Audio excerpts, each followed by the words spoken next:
It's that time again for the Ruck and Park Vibe 15, the original Form 15 of Super Rugby, looking at who would be in the All Blacks if the All Blacks team was named tomorrow, based purely on form. Reputations count for nothing in the Ruck and Park Vibe 15. So, anyway, let's jump straight into it. There's not a hell of a lot of changes this week, especially in the forwards. There is a little bit of movement in the back line, but let's have a quick look, starting with the forwards. So, the Vibe team from last week, we have the same front row actually for the last few weeks with Tokiaho in the middle of Ethan de Groot and Fletcher Newell. The same locking duo as well with Josh Lord and Tupu Vai. TK Howden keeps his number 6 role.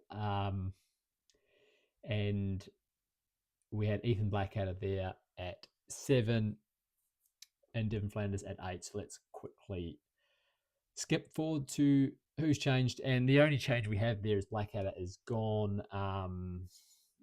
And yeah, I mean, I had a comment during the week about Blackadder.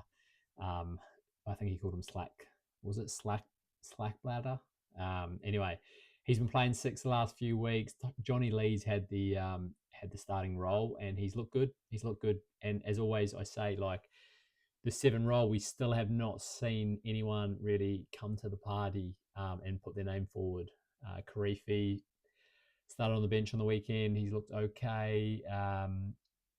But yeah, there hasn't really been anyone else apart from maybe a Dalton Popoliti, who again he's leaving at the end of the season, so not really entertaining that idea.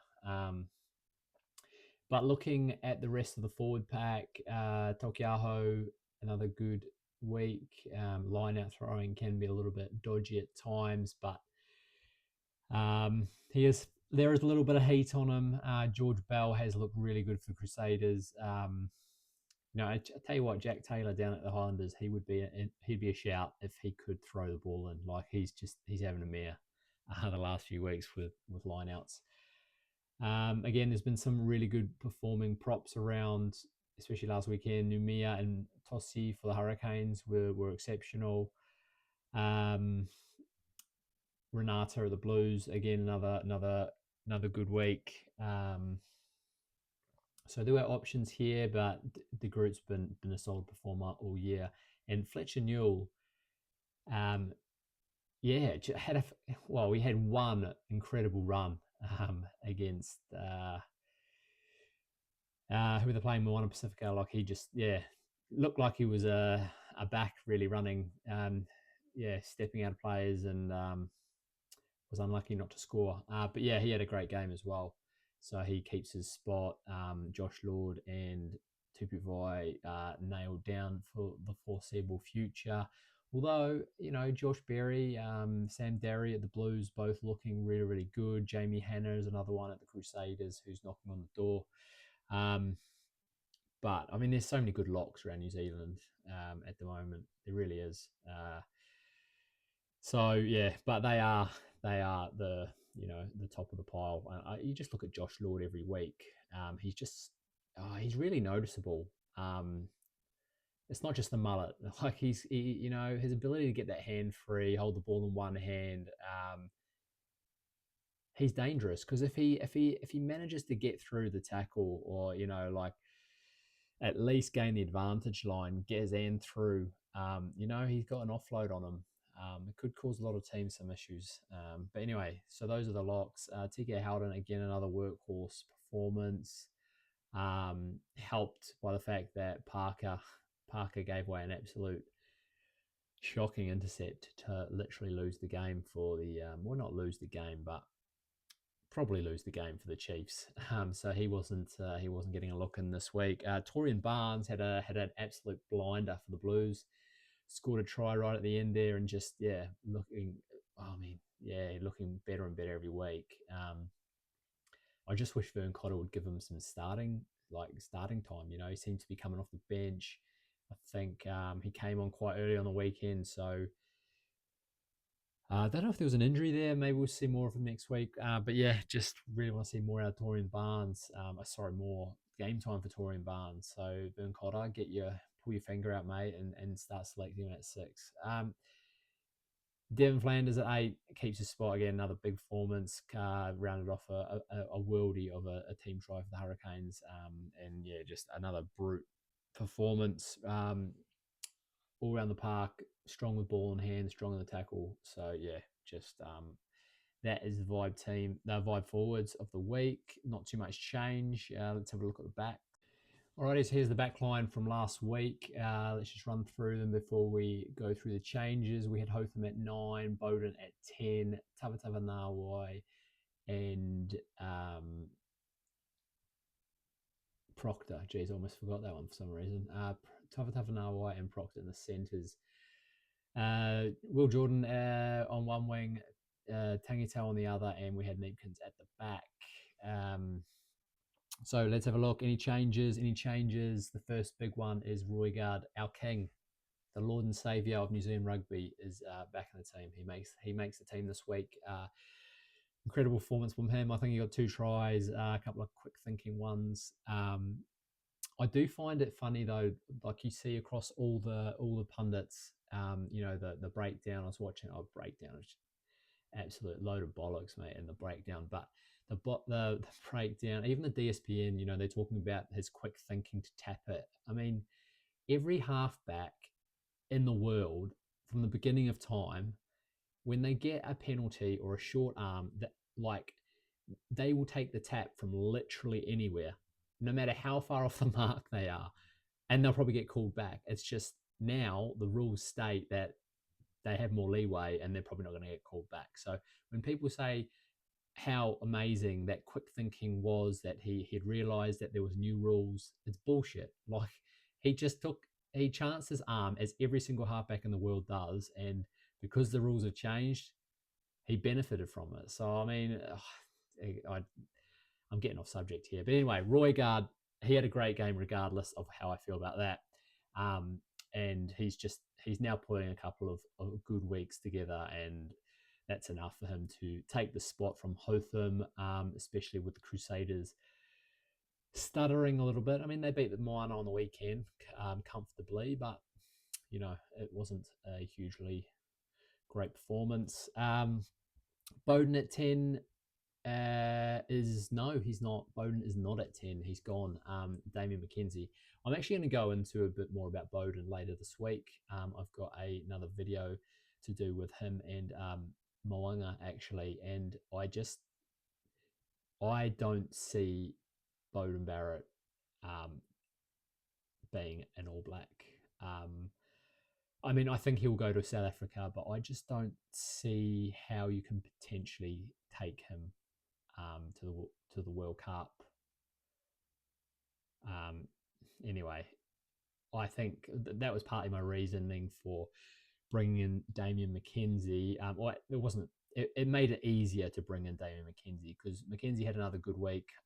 The Chiefs obviously lost, but McKenzie, I just think he's just the better 10. Yeah. I it's probably a little bit of bias. Maybe Bowden should have kept his spot this week, but I just can't. As soon as I see a bit of form in Damien McKenzie or another 10, they're straight in there over Bowden because I don't think he's what the All Blacks need. I really don't. And I don't, yeah, I don't know. Anyway, Dave McKenzie's in there. I had to fight with myself not to include Ruben Love because one game, is a little premature. Tavatava Nawai keeps the 12th spot, but Quintu Paia takes it from Billy Proctor. I don't think Billy Proctor had a great game, to be honest. Yeah, I didn't think he did. I had a good game the week before, and just didn't. Yeah, I find it hard to get behind Billy Proctor. I really do. one week he can look great, the next week he doesn't. He he makes mistakes, he defensive lapses, or drops the ball a few times. Like Quincy Pye for me is just he's been consistent every single week, every time he's out there. I know he's a 12 and not a 13, but I do think we will see Quincy Pye in the All Blacks this year at 13 purely because of Geordie Barrett. And yeah, and I mean Geordie is not in this team because I think he's the better bench player. I reckon he's the perfect bench player. He can cover literally every position on the park, in the back line. So I just think he should be on the bench, but I don't know. Tava Tavanawai is the informed second 5'8" of the comp, so that's why he has kept his spot. I think that's it. No other changes. Tangitau, Jordan, and Neepkins are the back three.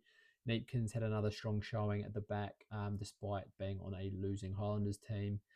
Tangitau didn't do too much, did he? Wellington kept him quiet, but he's been great up.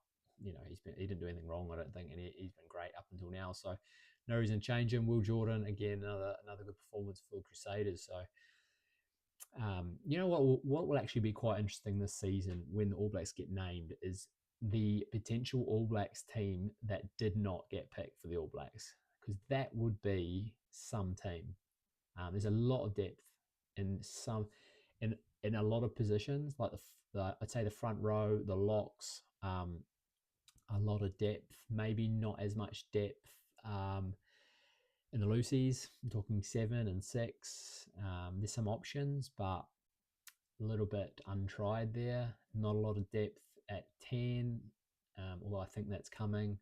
The centres, a lot of depth, tons of wingers, and multiple options at fullback. I mean, you could throw Geordie in there, but you've got obviously Jordan, Neepkins, Shea Fihaki's looked pretty good, although he's been playing wing lately with Jordan back there. There's options. But anyway, that is the vibe. Rucker Park Vibe 15 of the week. Yeah, looking forward to another weekend this week. We'll see what that brings. Any changes I'm expecting? Maybe some changes. We'll see how week 10 goes with 10. If Ruben Love puts in another big game, then maybe he jumps ahead of Damon McKenzie. And I think even in the forwards, like the hookers, Samasoni, we'll see how George Bell goes. Maybe he pips him next week.